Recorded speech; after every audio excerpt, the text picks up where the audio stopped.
okuwangula oba obutawangula si kyekikulu. Kiringa bw'olaba kye twogeddeko luli nti abantu tebeekalakasa nga tebafunye service.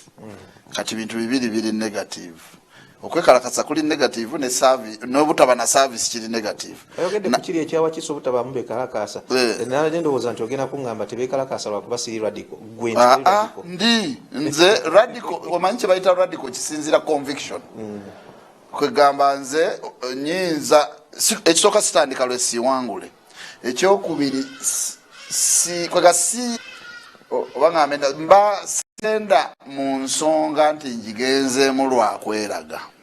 Ebeera conviction obwongo bwekabunga nti kino kikyamu. Ekisooka nsooka n'enkolagana n'abo abavunaanyizibwa paka lwendaba nga baganya okutegeera awo n'ennumba. Naye kankubulire kino nti obuwanguzi bwange mbulabira wano kati for instance bw'oba oyogera ku Bacyayina kyembadde ngenda okubuuza nti okyakufa. Well ate kyovula abasiraamu we batusingira kubanga okufa tokulinaako control. Tokulinaako control. Ekyokubiri bw'oba otidde okufa omanyi ekirema abantu okutegeera ffe tugenda ne tusaba obululu. Leka nkubulire n'entebe gye ntuddemu siri appointed. Ogenda ne weererejja n'olinnya waggulu n'obagamba era nze munnonde nze ngenda kukola bino nze kaakati otuuse ku kugezesebwa ng'oga nti ate nti okufa vaayo abalala babikole.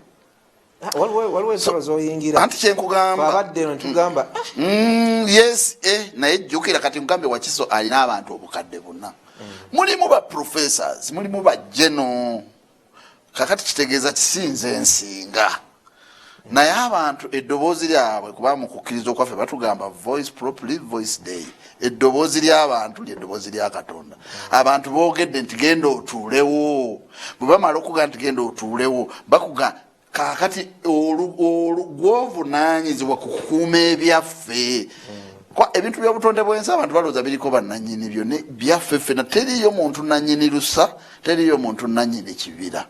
Era kyova olaba abantu bakola ensobi baddira ennimiro ne bazifuula ebibira kubanga oli eyasimbye kalitunsi eyo nnimiro eyo investment ye. Naye ekintu ekiri mu butonde nga kyatondebwa omusizi ne gwekuza gukka ne zigatta ekibira tekuliko nnyini kyo mu nsi yonna.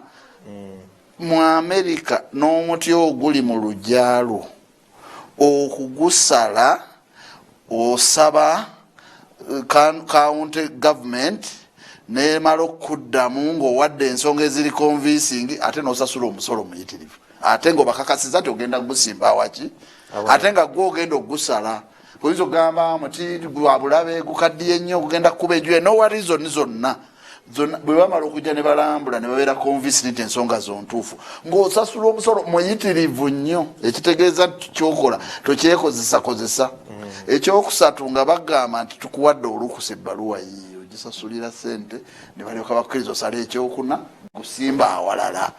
Nkubanga yadde guli mu lujjalo yadde guli mu makaago gw'abantu bonna olw'ebyo ebirungi ebiguvaamu.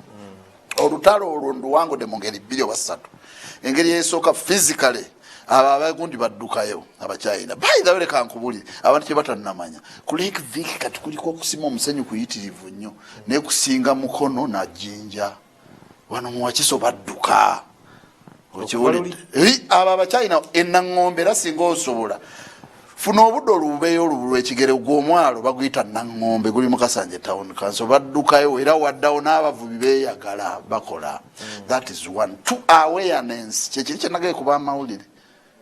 Okimanyi nti issue ya sand mining ensonga y'obutonde bw'ensi kati yafuuka abantu bonna bakitegeera.